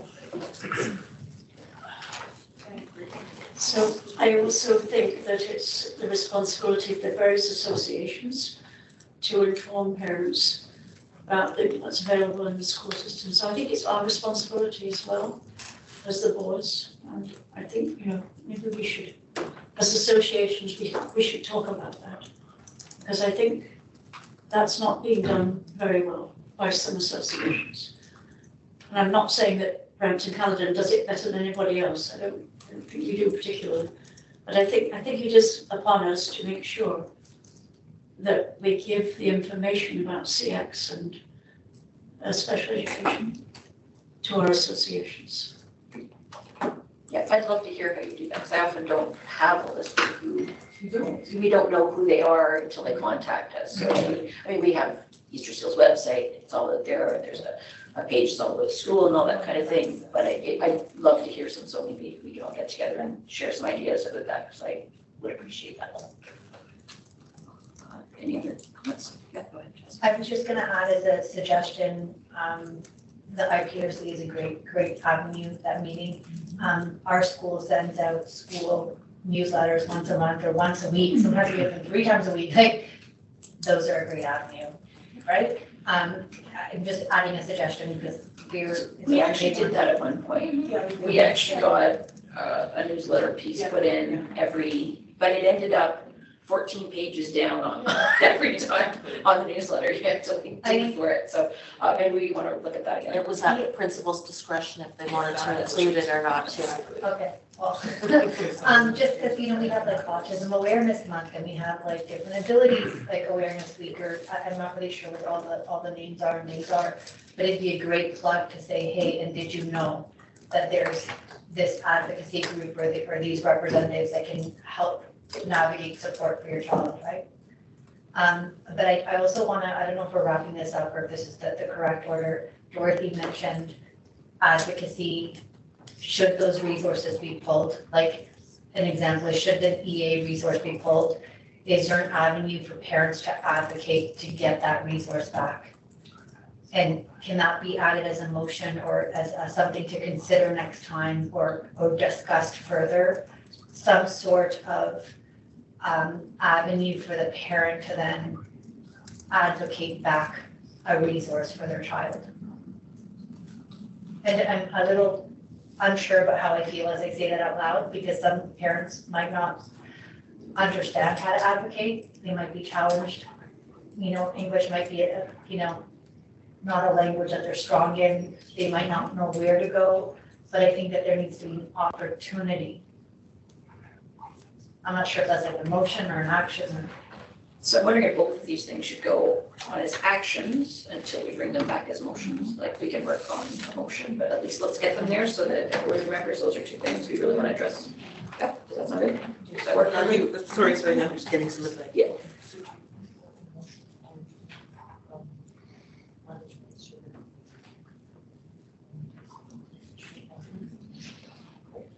I see. Yeah. I think they wanted it as a motion because we have the action motion log, so it's really wanted as a motion. Right, and just what we're saying about the specificity. Right. So what I had noted was distribute SEAC brochures or make SEAC brochures available at meetings, for example, IPRC meetings. So I made that a note if you want to consider that as a potential action. Inform principals about what SEAC is. We're saying that there's principals who don't know, so that's an action item. So just being specific, like, Yes. so it has to be specific. So maybe those are two that people can now, they need to motion. Yes. So they need to read the motion and somebody said, Would you like me to? Would you like to go ahead with the motion on either of those? Oh, I wasn't really hearing the discussion. Oh, sorry, so basically, we'd like a motion, and then we'll second it, in order to get it on record and move forward. So this would be, if I may, so this would be added to the action motion log. Okay. So the potential motion is to distribute the SEAC brochures at meetings, for example, IPRC meetings. So not just to make, but just to, distribute them. So that's a suggestion to get the word out about SEAC. So that was one. And then the second one was inform principals or have some more information, communication to principals about SEAC, what it is, what the purpose is. So to give them that information because principals ought to know what SEAC is. So that was two. So those would be two action items. And so then it would go on the action motion log to be addressed as we move forward next year, whenever, and then it's on the action motion log. So when that action has been taken, there'd be a report back as we've seen this year. This was the action that was taken in order to achieve this, and In that case, we don't need the motion and the vote, and everything's just like we've done before, just to add it to the action log. We've never made a motion to add something to the action motion log. I know, but that's kind of the recommendation at this point. Sorry. Oh, yeah, sure. So if I may, Chair, I'm trying to capture a couple of things here. A lot of thoughts going through my head, and I'm going to go back to the reporting mechanism when you're not getting the support from your administrator. I just want everyone to be redirected that we do have a policy, right? And I'm wondering if potentially part of the motion would be to include that policy 85, which is, the around public concerns. So we have a public concerns policy already that could be embedded into the parent protocol, which is what we're calling it for Spec Ed, that kind of talks about the linear way of going through and getting to essentially at the end, which is a delegation to the board over something that you want to see done, in particular. But potentially we're looking at a motion for Jennifer in the form of that the superintendent report back to the committee with a proposed plan, including any procedures necessary to ensure effective communication of the existence, purpose, and work of SEAC for better parent information and awareness, which may include newsletters, website, administrative training, etc. Does that sound?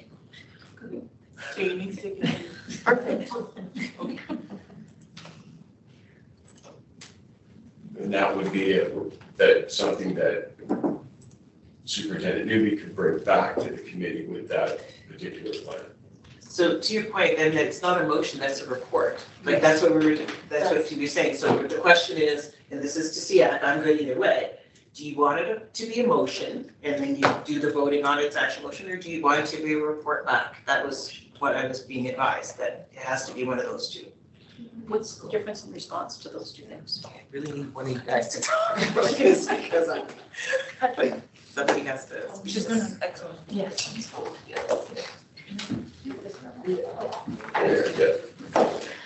Thank you, through you, Chair. The difference is not, a motion is a direction from the committee with a proposal that somebody moves and seconds and the committee votes on. So a motion is a proposal. The proposal before you is that the superintendent will bring back a report with all of the options in order to communicate and effectively raise parent awareness about SEAC and the work of SEAC.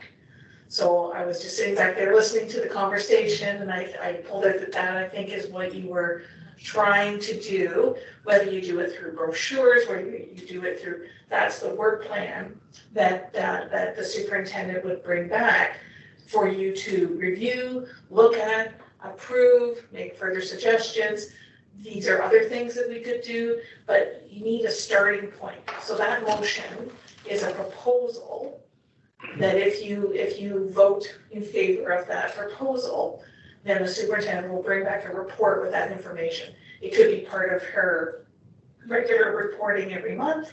It could be a separate report with an actual plan attached to it, just so we can get you the information. The action motion log is the collection of all of the actions that you've requested as a committee and the motions that are done. It's not the motion itself, it is the collection of all of those things that are passed. It's your tracking mechanism. So you do vote on the individual proposals, the motions, and then those individual proposals and motions are tracked through the action motion log. So is that helpful? That is perfect, so that is what I would like to put forth the motion. So I think we need to say the motion, and then we need to vote. What she said.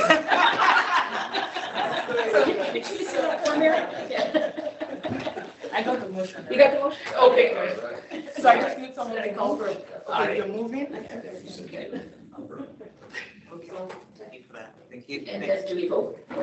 I just wanted to make a little addition or amendment to number 2. I'm thinking if principals are informed through superintendents, that works better. But I don't know if it's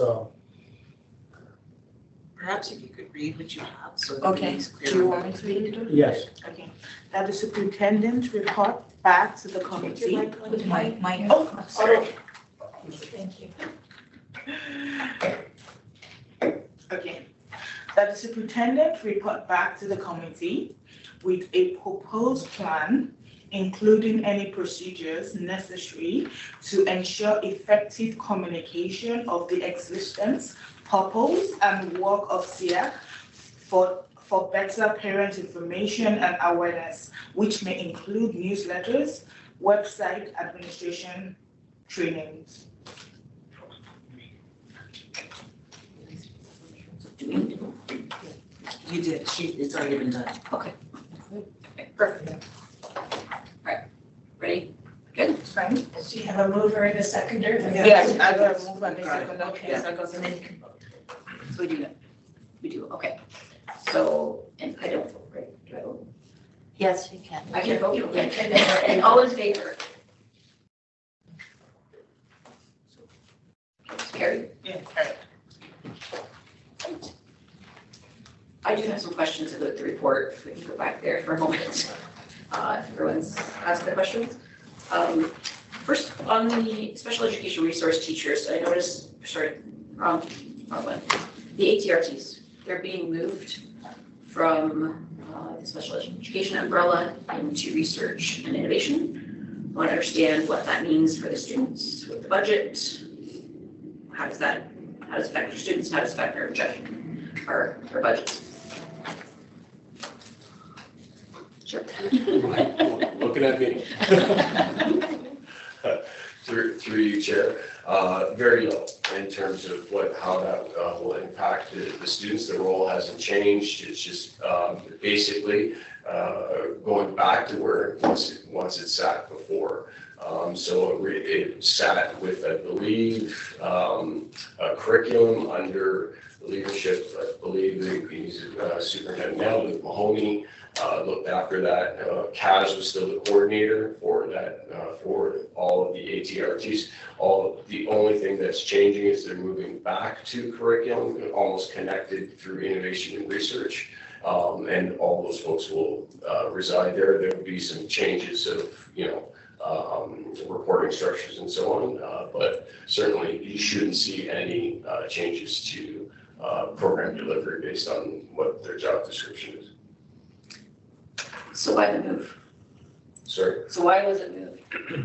Yeah, so really they're moving back to where they were, and there seems to be more of an alignment. We want to see more of an alignment with ATRTs, with curriculum pedagogy, connecting with the MLRTs. modern learning resource teachers. So that department, in essence, will grow, and then the superintendent in charge of all of those folks can build capacity around pedagogy, delivery, instruction, along with the current role that the current objectives and roles that the ATRTs actually have. So really building that up, building the capacity of all those teachers up, and essentially looking at UDL, culturally responsive practices, all those pedagogical pieces connected with the MLRTs, and then bridging that with the ATRTs. So how are we going to ensure we don't lose the assistive technology piece of it and just let it become technology, right? So I think when it moves over to, we're going to be working with, I'm assuming, the whole population of the school, right? We're looking at Chromebooks, we're looking at all of that, and that becomes the big primary. We've got this small group over here that needs that very specific. We've had an amazing experience with the ATRTs. They're very close to my heart. And I don't want to lose that. I've always been kind of pro ATRT, and I believe they came in as spec ed on a grant to begin with. So that's where they started. So I just want to make sure that moving isn't going to impact the great work that's being done. Sure. Yeah, understood. Is there a question there? Yeah, how are we going to make sure it doesn't? Well, I think I hear you. I think the role is an important role, and I think building it up not only as the technical aspect, because that's important, and that's essentially where the funding comes in. The funding comes in specifically for that technology to meet the needs and reach the hands of those students. I'm hoping that the alignment with our EML document, along with the support of MLRTs and some strategic professional learning around all of those pieces, can only build up that those folks, more so. And we talked about the funding, so a lot of it is done through SEA funding, which is still part of the spec ed department. The SEA funding specifically will transfer over because they're specific to those ATRTs and the technology. Okay.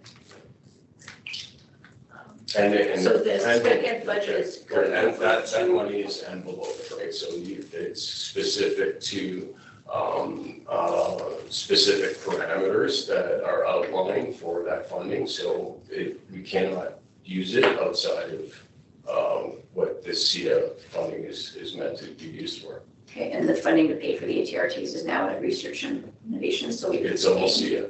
Yeah, it's all SEA money. Okay, paying for that. So it's still spec ed money, but it's over in research and SEA money. It's not. So we need to delineate between. Okay. Yeah.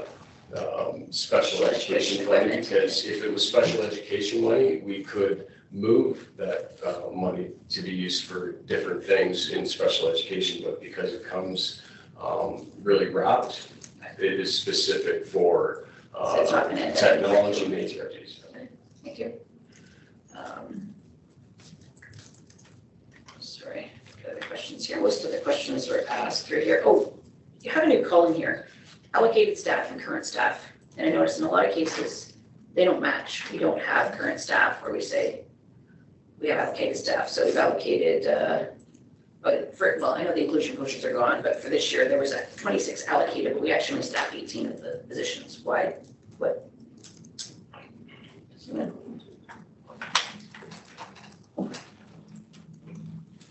we've had a number of staffing challenges over the course of the year. And depending on when these challenges arise, we may or may not be able to post for positions at any given time. So we may be asked to hold off on postings, because when you're posting positions, those teachers, the inclusion coaches, or that, they're coming out of the schools, right? That's where they're coming from, the schools, to go into a central position. So if it's going to be, we anticipate that it's going to be very disruptive to schools, we may hold off on posting. And not be able to post for a certain period of time because it would be too disruptive to schools. Because it's not typically teachers coming from outside the board who are filling central roles, it's typically teachers coming from within the schools. So if we're in grade, in February, do we really want to be pulling teachers out halfway through the year who just kind of reached parents and students? So that's one of the complicating factors. The other it just has to do with the manpower to do, and I don't know if we should still be using that term, but the ability to do hiring, large scale hiring like that, you need a lot of staff, a lot of time to engage in the hiring process. So it was a struggle to fill the positions over the course of this year. So those are the two big influences around some of those central staffing roles as well.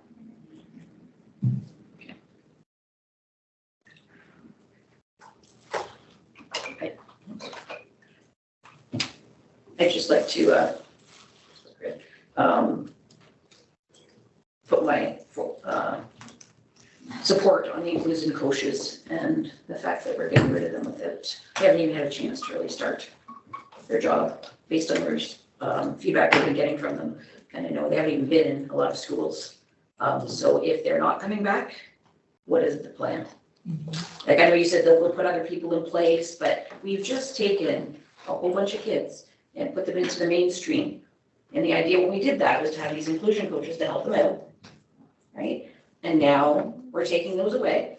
So how are we, what's the plan if we don't get those? Well, you're not hiring inclusion coaches back. So you can explain more detail what the plan is to bridge that for those students? I think that's a better question for the department, but it's certainly I can talk about. So you just straighten my line. Yeah, I'm gonna move somewhere else. Yeah, right at the back. No, I think it's still, the plan is certainly, again, because the funding didn't come, we didn't know until the last minute that SSF funding would even land. So we need to make some quick adjustments around where we thought the greatest impact would be. Much like the adoption of, and I'll go back to your model about ATRTs that didn't exist 7 years ago, 6 years ago, inclusion coaches that didn't exist 2-3 years ago. We need to really be thinking about how are we supporting and where's the biggest impact and where do we see the greatest amount of needs and how is that all connected to certainly the board improvement plan and the school improvement plans that we see within the schools themselves. So we have a variety of competing interests, from everything from right to read to making sure that we're providing pathways for students so that we're not creating barriers and we're opening up those doors. So where are we going to see the greatest impact? Was that inclusion coaches? We don't know. As you said, they just started, right?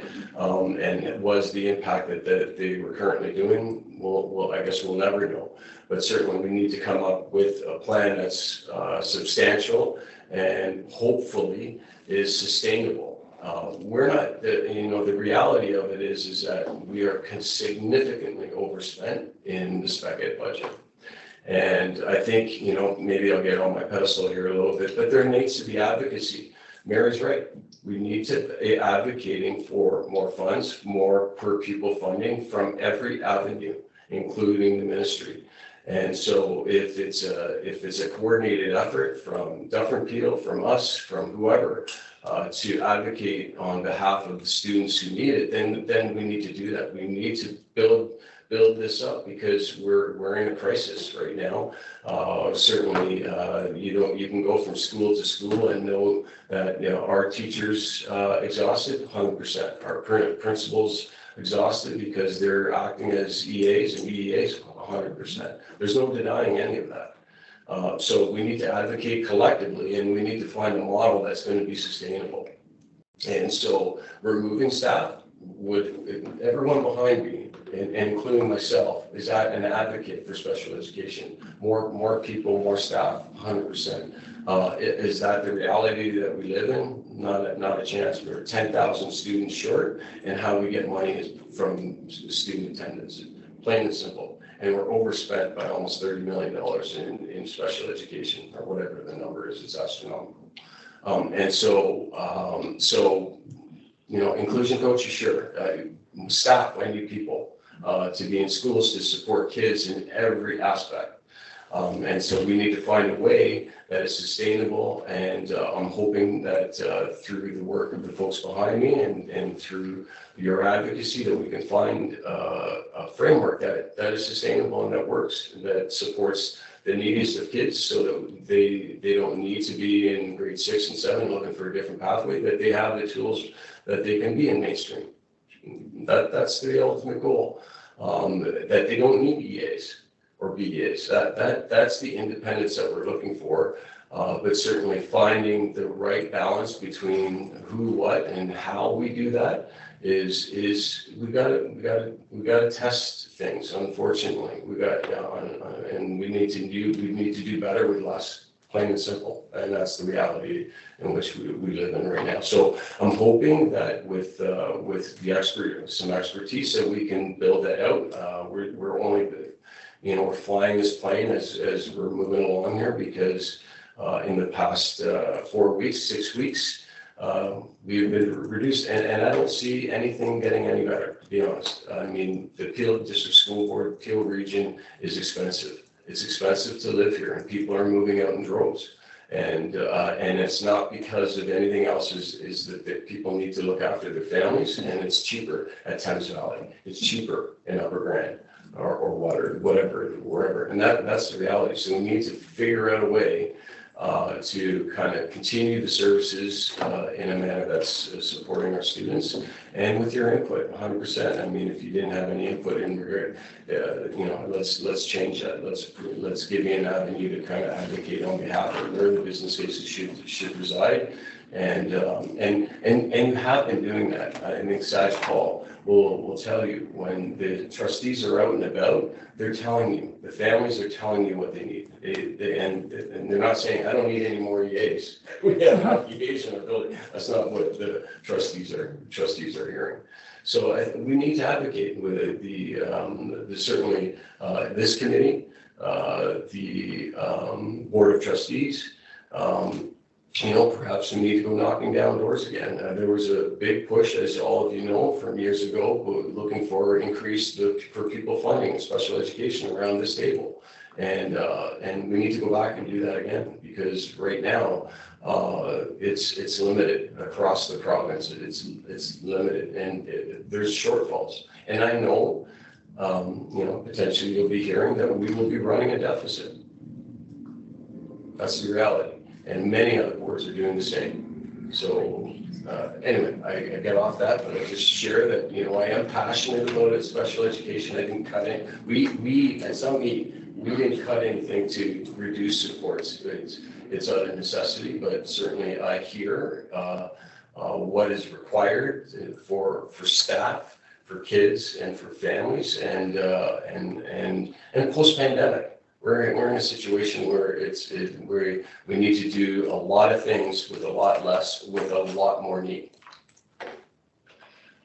So I know historically every budget we've run over. Are we much more over, and we've dipped into the general population budget? Like, we didn't get to see the budget this year, so I'm a little bit behind. But in the past, we've always, Beckett has always been over budget, always, and we've dipped into general public funding. Has that been done already? Yes, through you, Charity. Yes, that's been done, and we are overspent, and we continue to be okay with that, because that's the reality of it. But we just can't be increasing the proportion around overspending, because we'll get in a very dangerous situation, right? I guess just the message is our kids are not supported right now fully, and it's getting worse.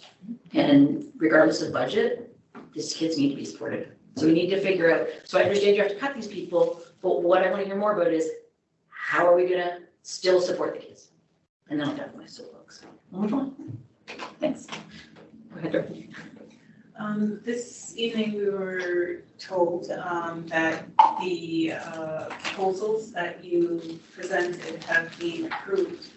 What is your turnaround time? I know that it's not official, but after you get the documentation stating that it's a go, what's your turnaround time to put things back in place for September? Are we going to be scrambling in September, or you guys have the plan of action? It's just a matter of getting the check mark and everything is a go. So through you, Chair, we don't have that information, Dorothy. Right. And in fact, we won't officially have that information until July 5th. That is the board report. So that puts us in a very a tight timeline with staffing. And the system's not going to like it. Plain and simple, the system's not going to like it. We're going to hear from the system, and not from just special education, or from the ministry stuff, maybe taken from here, but put some money into literacy and numeracy, which is going to amount to a lot of FTE, which means a lot of teachers, which again, where we're getting from classrooms in schools. So there's going to be a lot of rollover that you need to be prepared to do in a short amount of time. Sorry? Am I prepared? I'm always prepared. That's a trick question.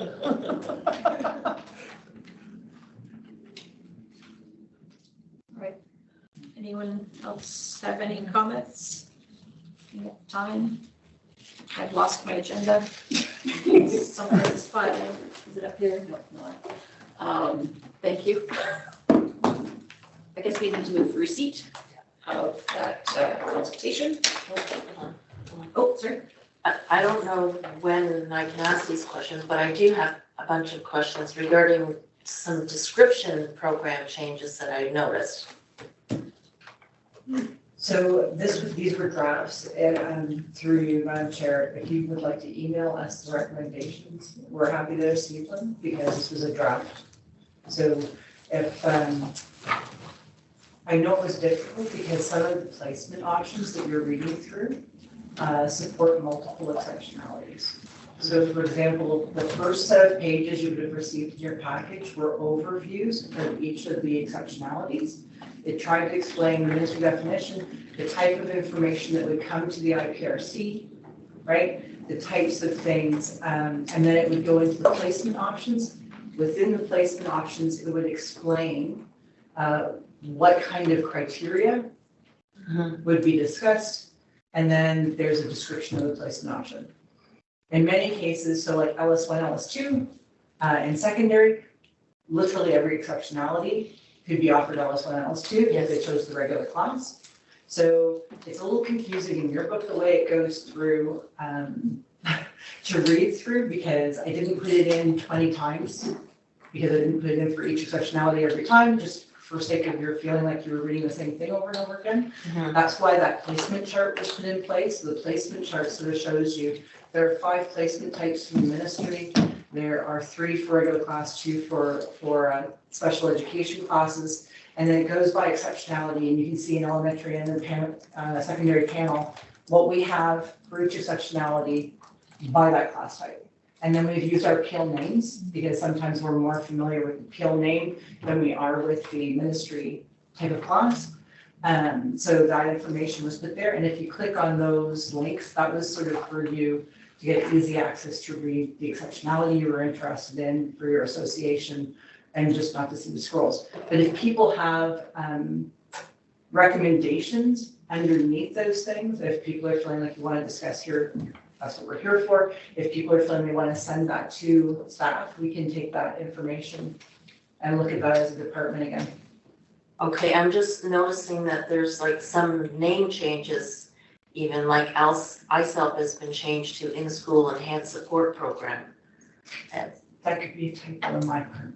So to be honest, if you want to send me your notes, because I'm sure you're editing at the end, by the time I finished looking through all the pages towards the end, I was going a little cross-eyed. Okay, well, there's quite a few of them, actually, things omitted or things added that. But I apologize. That'd be great if you could send me those notes.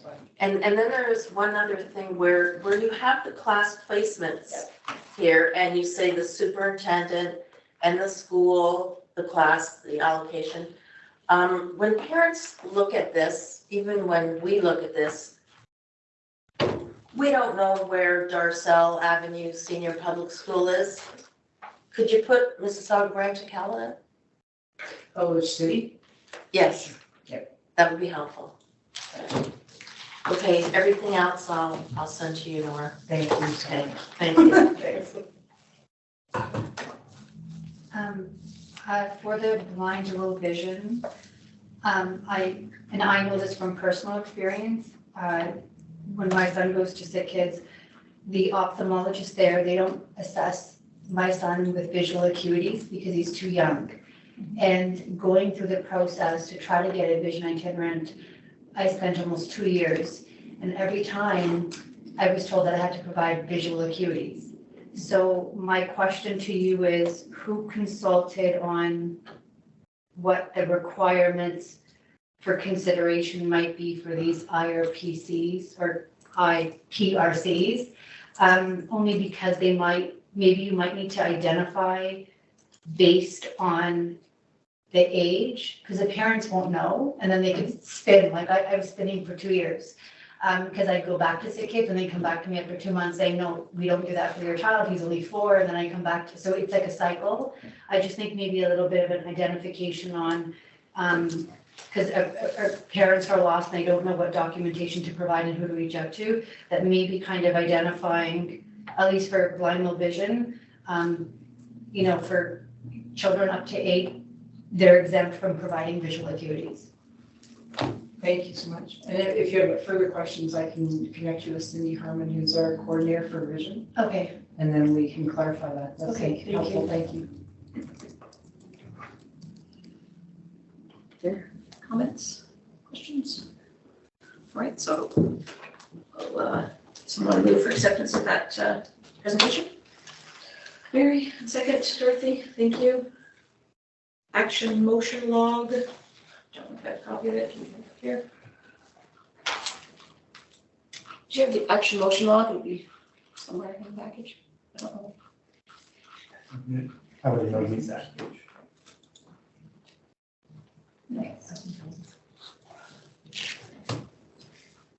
I think there's only one thing still left on it. Same thing that's been on the last 2. Right, so that was the report, the K-12 K-12 report, Exactly. and To come back. feedback on it, Yeah, yes. so no updates, that's coming back in September. So you'll have people working on it over the summer, is that plan? Good. All right, so, okay. I'm not sure if this is the appropriate form, but I think for Ontario Parents for Visually Impaired Children, it's called views in the report and throughout the documentation. It used to be called views, but it is now Ontario Parents for Visually Impaired Children, so I think we need to replace that throughout the document. Okay, got that? Okay. Nora's got it. All right, can someone move for acceptance of the action motion log? Go ahead. And second? Do anybody else decide? Good, Bert. Good, Bert. And does anyone want to move for adjournment? Got one, and Mary, sure. And thanks everyone tonight, and have a great summer.